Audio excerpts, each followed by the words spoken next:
आप देख रहे हैं अपना समाचार।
ऑनेस्टली ऐसा कभी सोचा नहीं मैंने।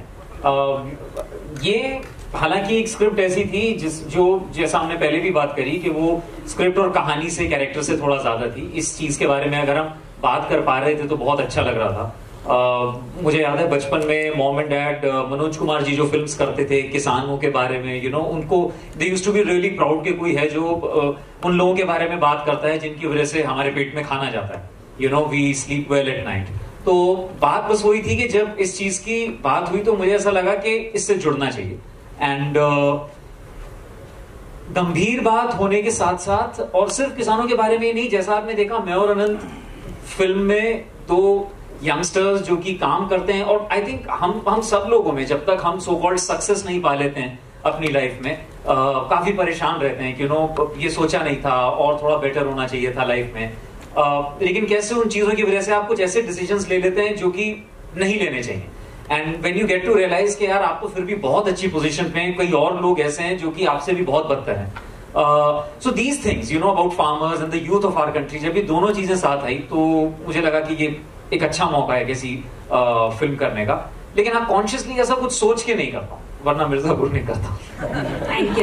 दिव्येंदु, लेकिन फिल्म है, कहानी है, तो क्या किसानों की आपने कहा कि दोनों अलग अलग मुद्दे हैं, तो हमारी फिल्म में जो ऑफ लेट जो फार्मर्स बिल को लेके जो एक मूवमेंट हुआ था उससे रिलेटेड नहीं है, क्योंकि उससे पहले हमने ये फिल्म शूट करी थी। आज हमारे लिए इतना we are so emotional all of us also इसलिए क्योंकि इस फिल्म ने बहुत कुछ सहा है। पेंडेमिक की 2 वेव्स सही है, बहुत कुछ है, तो वी आर ओमिक्रॉन या एवरीथिंग। तो फिल्म में उसके बारे में बात नहीं है, लेकिन एक किसान का बैंक के लोन ना चुका पाने की वजह से आत्महत्या करना, वो भी उतनी ही सीरियस बात है। उस इसको हमने छेड़ा है। और बहुत इंपॉर्टेंट है कि जो एक डायलॉग भी आता है कि अक्सर देखा है गांव से काम करने लोग शहर जाते हैं, ये शहर के लड़के गांव आए। आई थिंक ये कहीं ना कहीं वापस शुरू होने लगा है। हम लोग काफी ऐसे लोग हैं जो कि एंटरप्रेन्योर्स हैं, जो कि कहीं ना कहीं अपना छोटा छोटा बिजनेस स्टार्ट कर रहे हैं, अपने स्टार्टअप स्टार्ट कर रहे हैं, और वापस we are going back to our roots. तो आई थिंक वो दिन दूर नहीं है जब हम छुट्टियां मनाने शहर आएंगे और काम जाके वापस गांव में करा करेंगे। इस फिल्म के दौरान एक एहसास होता है कि यार लौटना तो यही है। शायद असली सुकून या शांति जो हम ढूंढ रहे हैं वो शायद यही है। जी बिल्कुल। तो हमने ये जो फिल्म शूट करी, हमने मध्य प्रदेश भोपाल के पास एक गांव है सियोर, वहां पे शूट करी। तो सबसे बेस्ट चीज तो ये होती थी कि हमारी वैनिटी वैन्स जो होती थी, तो आप अगर वैनिटी वैन का दरवाजा खोलेंगे तो सामने ग्रीन फील्ड्स होते थे। तो एवरी डे मॉर्निंग एक्चुअली वो फार्मर्स ही थे सारे उस गांव में जिनके साथ हम लोग शूट करते थे, और वाइल शूटिंग द फिल्म उन लोगों के रिएक्शंस देखना, वो बहुत बहुत मजे से रोज आके बिना लागा शूट देखते थे और इस बात को देखते थे कि क्या क्या बात हो रही है। हम बात कर रहे थे कि कैसे फार्मिंग टेक्निक से आपकी फसल बेहतर हो सकती है, मिट्टी की जांच होनी चाहिए बुआई से पहले कि आपकी मिट्टी किस चीज के लिए बनी है। तो उन लोगों ने बहुत अच्छा रिएक्शन दिया उसके बारे में, उनको समझ आई वो सारी बातें। तो while making the film also you feel that you are already part of a movement, तो वो बहुत हार्टनिंग था हम सबके लिए। एंड ऑल्सो ये एक तो जज्बे की बात होती है ना, कि जज्बा है कि वहां पे पहुंचे, लेकिन कुछ चीजें होती हैं टेक्निकलिटी, वो भी हमने फिल्म में बात करी है। जैसे छोटी सी बात है कि आपको सॉइल पहले टेस्टिंग करनी है, आप कम जमीन पे अपनी फसल करते हैं तो उतना नहीं हो पाएगा, अगर आप जमीन जोड़ के करते हैं तो ड्रोन्स कैसे आज की डेट में हेल्प कर सकते हैं। तो ये मतलब ये ऐसी वाली चीज है, जब मैं ये स्क्रिप्ट पढ़ रहा था तो मुझे सच में लगा कि अगर मैं सच में किसी गांव में जाके ये बात करूंगा तो शायद हम एक्चुअली में लोगों की हेल्प कर पाए। जो मैं आपसे कह रहा था कि जब हम उस सियोर गांव में करते थे तो वो लोग सच में समझ रहे थे इस बात को कि ये कितना हेल्पफुल हो सकता है। So there are those technicalities also what you are talking about.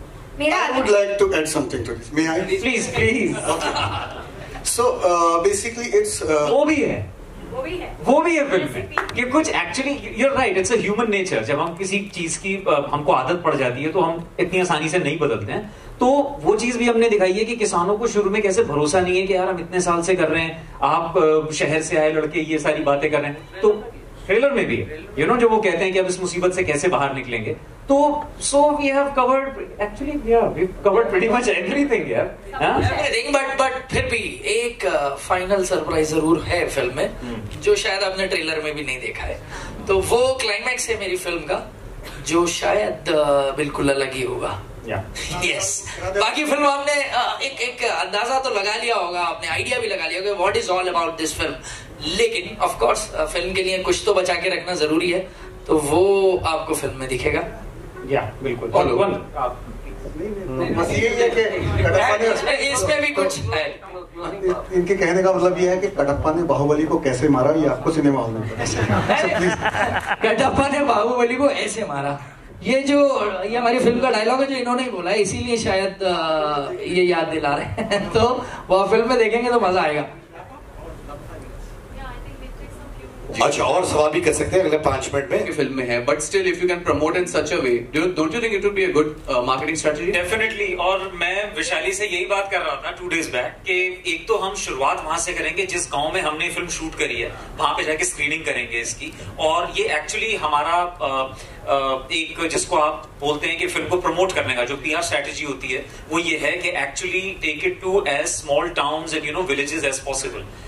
जैसे पहले वो ट्रैवलिंग वो होते थे ना, सिनेमा जाके रात को पर्दा लगता था और लोग देखते हैं। आई थिंक वो अगर हम इस फिल्म के साथ कर पाए इट वुड बी अमेजिंग। तो yes we have that in mind and thank you. And help की जो बात है ना वो हम पे भी है, रिस्पॉन्सिबिलिटी हम पे। तो जैसे शहर के 2 लोग ये तो बाय एक्सीडेंट पहुंचते हैं गांव में, लेकिन मेरा कहना है कि हमारे यहाँ इतने प्रोफेशनल्स हैं, you know we have such bright brains in our country. अगर मैं साल के 365 दिन भी नहीं, मैं कह रहा हूँ अगर आप साल के सिर्फ 30 दिन भी बांट के अगर आप किसानों के साथ जाएं, वहां बात करें तो यू नो बहुत अच्छी चीज हो जाएगी। तो सबको मिलके करना होगा, यू नो। आई थिंक हमको सबको बहुत मजा आया ये करते हुए, and we are so glad that आपने ये चीज के बारे में बात करी है। इसके अलावा अगर हम बात करें जो सुसाइड करता है farmer, he is a small farmer. जो रिच फार्मर्स होते हैं तो वो भी तो कभी उनके बारे में आप लोगों ने कोई दिखाया? रिच फार्मर मतलब जिनके पास कम खेत रहते हैं, और एक रिच फार्मर रहता है कि जो मम्मी कसम सब चीजों के बारे में बात है। सब आप विश्वास क्यों नहीं कर रहे हमारा? नहीं मेरा सच में सर ऑन माय मदर नहीं है यार, सारी चीजें हैं, लेकिन at the same time it's not a documentary. You know ऐसा नहीं है कि मतलब लोग कहें कि कृषि दर्शन आता था ना बचपन में, मैं तो वो भी बैठ के देख लेता था, वहीं से किसानों से जुड़ गया था। लेकिन एंटरटेनिंग वे में जितनी चीजें हम कवर कर सकते हैं वो सब करें। और 2.5 घंटे के अंदर ही मतलब बोर्ड के एग्जाम्स थे, ठीक है, मैथ्स का पेपर था, बहुत खराब गया था। मैं घर वापस आया और मेरे ट्यूटर ने कहा बेटे क्या क्या सवाल करके आए हो आप? तो मैंने कहा जी ये। उन्होंने कहा इसके हिसाब से आपके 30 नंबर आएंगे तो आपका फेल होना तय है। होप अब देखिए क्या हुआ, उस सेट में पता चला कि एक जो क्वेश्चन था 5 नंबर का वो आउट ऑफ सिलेबस था। I got 35। मैं 11th में पहुंचा और आज यहां तक पहुंचा हूं। सीरियसली ये बात मेरे दिल के बहुत करीब है। और कोई अपनी होप की स्टोरी